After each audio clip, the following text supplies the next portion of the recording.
In the past few weeks, we've talked a great deal about tax. We began with multinational companies and the legal things some of them do to pay much less tax. And then the Panama Papers exploded onto the global stage and suddenly a highly secret world wasn't so secret anymore.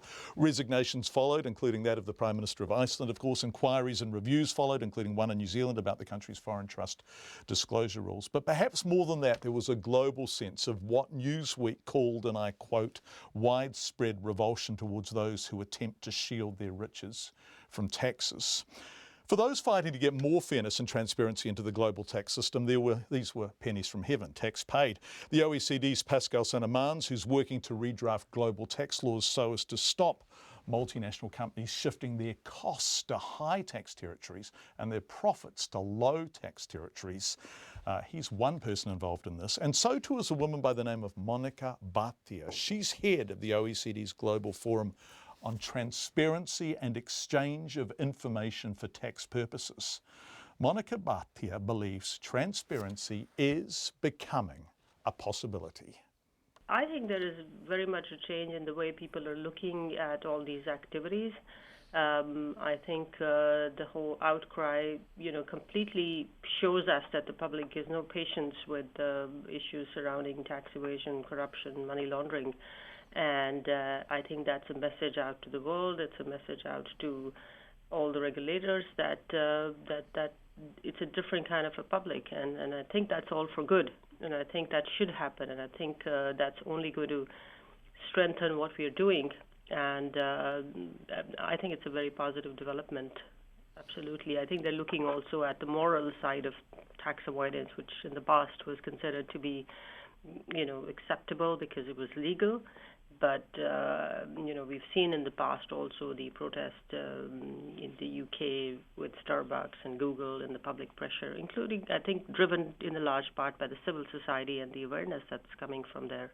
I think it's a positive development. Quite suddenly, people like Monica Bhatia have found themselves working in a world that's cheering them on.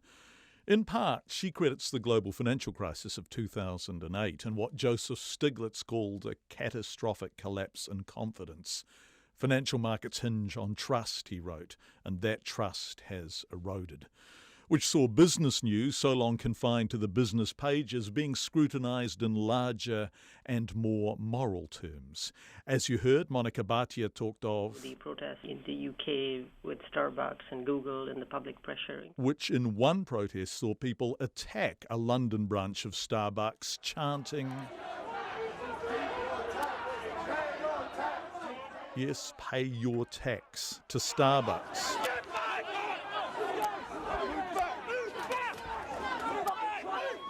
And lo and behold, Starbucks eventually listened. In 2015, they paid nearly as much tax in a single year as they'd paid in their preceding 14 years in the UK. Now, what they'd been doing was legal, but it couldn't withstand a different kind of scrutiny. As the head of the OECD Centre for Tax Policy and Administration told me, Starbucks, Google, Facebook, Apple, they were all behaving legally, but with a huge cost to the global tax base. The OECD even came up with a figure. It tries to describe how much tax avoidance by multinationals costs to the revenues of the different countries across the world.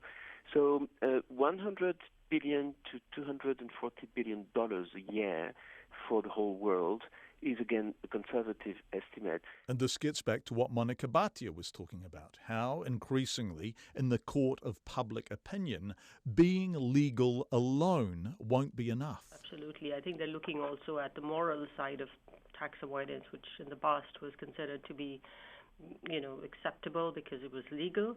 But Monica Bhatia's battle is for transparency, to even know what's going on. And the Panama Papers have reminded the world that, well, we don't. Although, from what they've seen so far, a lot of this data that has come out is, in a sense, historic, in a sense that it's covering 40 years, whereas the work that has been done in tax transparency is actually over the last 5 years. So in a way, it kind of hides the fact that there's a lot of progress that's actually been done. The OECD now thinks it's fighting a winning battle, although what that means and how long it will take is still defined by hope as much as certainties. Do you think we will see a material difference? Do you think things like the Panama Papers won't exist at all, in 5, 10, 15, 20 years? Well, I would certainly hope so, and that's where our efforts are. What is happening is that we're kind of squeezing the places where taxpayers can hide their money,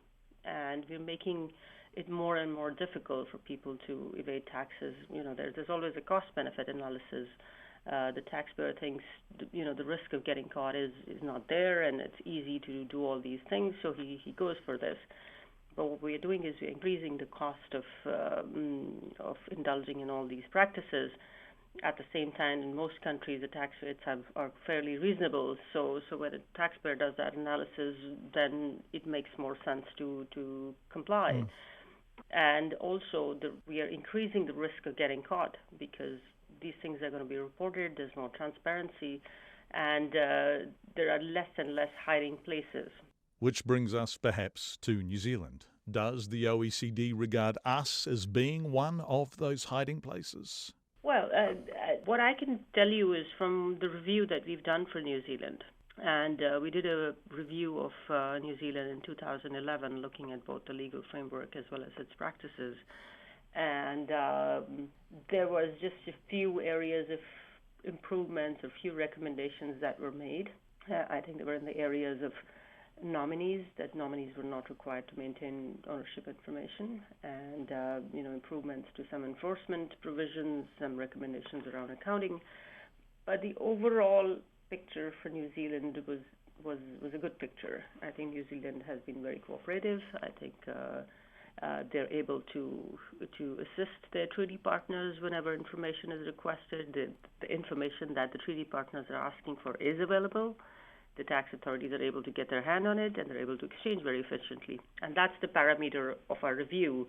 I wouldn't like to, kind of comment generally on the New Zealand system, but the fact remains that if any information is needed, the New Zealand government is able to get it and provide it to its treaty partners. And that, in my view, should deter taxpayers from using New Zealand for tax evasion purposes, because their own governments will get that information. This seems somewhat at odds with the International Consortium of Investigative Journalists and their description of New Zealand as a tax haven. But the OECD is working with governments. To get global transparency, it needs global buy-in. And one of the aspects of New Zealand that Transparency International has been most critical of is a lack of requirement for companies to identify their beneficial owners. Interestingly, Monica Bhatia has a small and gentle reminder for New Zealand on exactly that front. Of course, New Zealand is going to be up for a review very soon again. And in that context, we will be looking at the availability of beneficial ownership now. And the new review will reveal to us if there are any weaknesses in that area. That's Monica Bhatia, who is the head of the Global Forum on Transparency and Exchange of Information for Tax Purposes for the OECD. Quite a remarkable woman, worked her way up through the civil service in India and is now in charge of, transparency in tax. As you heard, she thinks it can be achieved, and as you also heard, there is another review of New Zealand coming up. It's 12 minutes to 6.